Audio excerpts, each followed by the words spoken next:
So today, I wanted to talk about Xenoblade Chronicles Definitive Edition, which recently came out for the Nintendo Switch. But with today actually being the 10th anniversary of the game, rather than just do a typical review of it, I also want to talk about the history of this game, how we got here, because it's a pretty interesting story that I've noticed a lot of people in their videos kind of touching on, but not really going into much detail about. The game originally released in Japan on June 10th of 2010.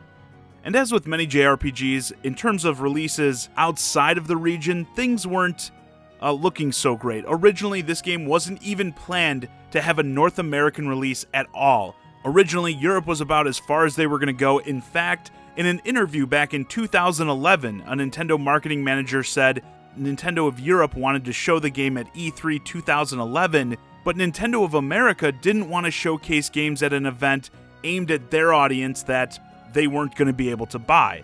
Alongside Xenoblade Chronicles, there were two other fantastic games that were set to be left by the wayside, not seeing a release at least over here, and they were The Last Story and Pandora's Tower. Again, two more critically acclaimed titles that the bigwigs at Nintendo just felt wouldn't have an audience here. And thus began Operation Rainfall. Operation Rainfall was a campaign by Nintendo fans, JRPG fans, to let Nintendo know just how much demand there actually was for these games. By writing physical letters to Nintendo explaining how much the Western audience wanted these games, as well as buying specific games on the eShop. They did all this within specific time periods, right? So they encouraged people to mail letters or buy stuff during a certain time frame because that would cause, again, a rainfall all at once that would be hard for Nintendo to ignore. And of course, most importantly, with the game coming to Europe, people living over there were encouraged to buy the game right when it came out or even pre-order it, again to indicate the high level of demand. And after making their voices heard for so long in so many ways, fans got what they wanted, and the game would be getting a North American release, albeit a fairly limited release that was exclusive to Gamestop. And the story goes from there. Yeah, I really don't know if there's ever been another instance quite like the original Xenoblade Chronicles. Because yeah, they expected the game wasn't going to be a big sensation or anything, a limited print run was going to satisfy the handful of people that were probably actually going to buy it in their minds. But it didn't. The game sold out very quickly, and worse yet, as people started to get their hands on it and playing it, as tends to happen with great games regardless of hype prior to release, word of mouth spread, people are calling it their favorite Wii game of all time, an instant classic for the JRPG genre. So of course, as a result, many more wanted to play it, but of course there weren't many copies out there, and this drove up the used price of the game to insane levels, easily selling for way over $100, and we're talking within a year of it actually being released, which led to a little bit of a GameStop controversy, because in the midst of this heightened demand for the game, all of a sudden, used copies of the game started becoming regularly available at GameStop. Somehow they got all these, again, used copies of the game that they started selling for $90. A good deal still compared to what you were going to be paying on sites like eBay, but well over the price of what the game cost new. And that's when people started to question, just how did GameStop stumble onto these, again, used copies of the game? Something so rare and sought after, it's not like people were going to be trading these in to get, the $20 GameStop credit or whatever they'd probably give for them. So it wasn't long before accusations started flying of GameStop either actually reprinting the games and just selling them used. They were also accused of perhaps just having more stock that they were sitting on, and they were just pulling the shrink wrap off and slapping a used price tag on them, because that way they could argue, as they did, that, hey, we're just selling the game at the going rate. Either way, people buying these used games noticed they looked very new. I mean, the boxes weren't weathered, the manuals were crisp, stuff like that aren't usually common with used games. So yeah, they got called out on this pretty hard, and eventually the price did come down, and still today you can buy those used exclusive GameStop copies of Xenoblade Chronicles for around $44.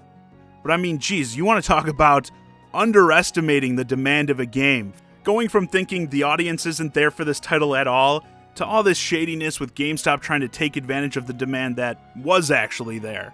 Nevertheless, surprising at least to people at Nintendo, the game was a massive success in the West. Actually, on an installment of the Iwata Asks series, Iwata sat down with the game's creator, Tetsuya Takahashi, to talk a bit about the game as they prepared for the 3DS version to launch, and in the interview, Takahashi mentioned specifically that he expected a great reception for it in Japan, but was really surprised by how well it was received overseas. At the time, he felt JRPGs just weren't appreciated as much, as they often weren't being reviewed well or selling well, and he figured his game was going to kind of have the same fate. Also in the interview, Iwata said he felt that while you had your typical people that would buy this game just by looking at it, your weebs, the anime fans, manga fans, in his words, that wasn't the only appeal.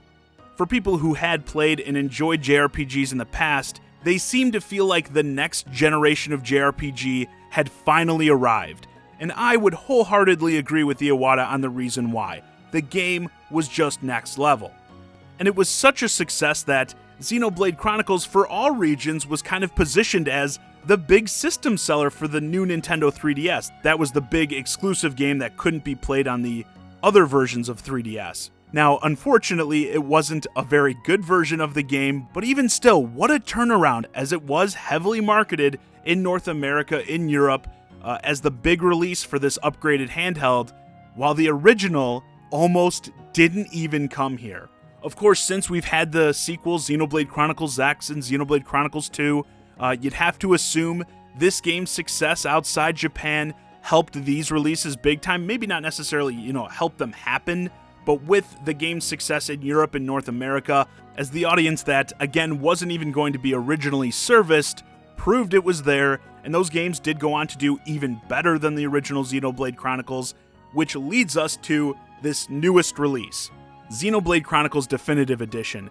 The game itself holds up extremely well. I always love the Xenoblade combat, if you're unfamiliar. It's a nice blend of more real-time action with still having the strategy of choosing your moves with cooldowns and that. You freely move around the battlefield, always auto-attacking, and your special attacks are largely based on positioning and taking advantage of putting enemies in different states. So something might be more powerful if used facing the side of an enemy or their back. It may cause a break and sort of stun enemies. Super engaging gameplay-wise, and there's a ton of UI upgrades that make the game much more user-friendly. Side quests are way easier to complete. I highly recommend players just go around accepting all the side quests they see. Yes, there are a lot of them, but you'll find yourself completing them pretty regularly on the way between main quests, and the important enemies and items are going to be shown clearly on the map, so you won't have to waste too much time searching around to complete them. And the game even has a casual mode if you just care more about experiencing the story, which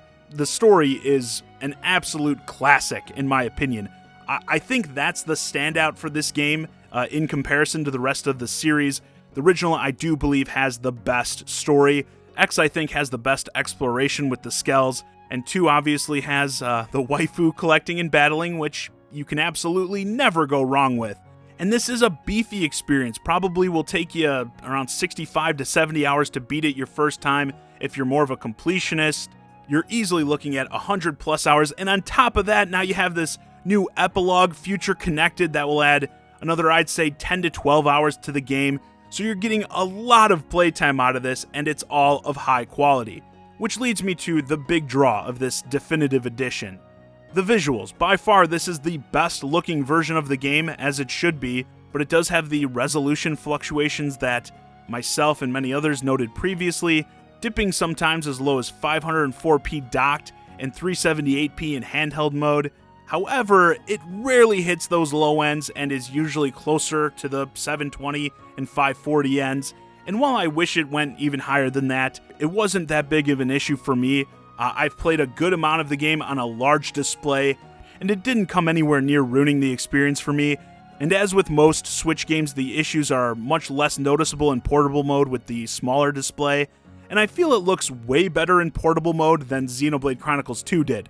And while there are these resolution fluctuations, the frame rate, on the other hand, is extremely solid. It is 30 FPS, but a very stable 30. I rarely noticed any dips, which frame rate for me is always the most important. Obviously, similarly, I wish it could be higher, wish it was 60, but at least it's stable. And for the most part, the new character models, textures, and that are a sizable improvement from the original. There are some small omissions, but nothing too egregious. So yeah, I strongly recommend people play this game. It is by far the best version of the game, which is great on its own, a phenomenal RPG, but I also recommend it for people who maybe aren't the biggest JRPG fans. I always think if you're big into gaming, you should take a shot at games that maybe you wouldn't normally be super interested in, but that do have some historical significance to the industry, which I think this game definitely does, as a title, as a franchise that may not quite be where it is today if it weren't for the fans. And this definitive version has thankfully been selling extremely well. I know the UK charts say it's been doubling the pace of the original, and who knows, maybe if this game does well enough, we could see the rest of the Rainfall trilogy get a similar treatment. I think remakes or remasters for Lost Story and Pandora's Tower would be just awesome. While those games didn't end up achieving the level of notoriety that Xenoblade did in the end, they are good, at least in my opinion. Lost Story is pretty similar, and Pandora's Tower is actually more of a Zelda kind of deal. I think they would clean up great, and you can never have too many top-tier games come over to the platform, so yeah, hopefully it happens. Anyway, with that, this video's a wrap. Let me know your thoughts on Xenoblade Chronicles Definitive Edition, as well as the history of this game in the comments. What do you think about its crazy past, and do you think this Definitive Edition lived up to the name? Hey guys, I hope you enjoyed this discussion of Xenoblade Chronicles Definitive Edition.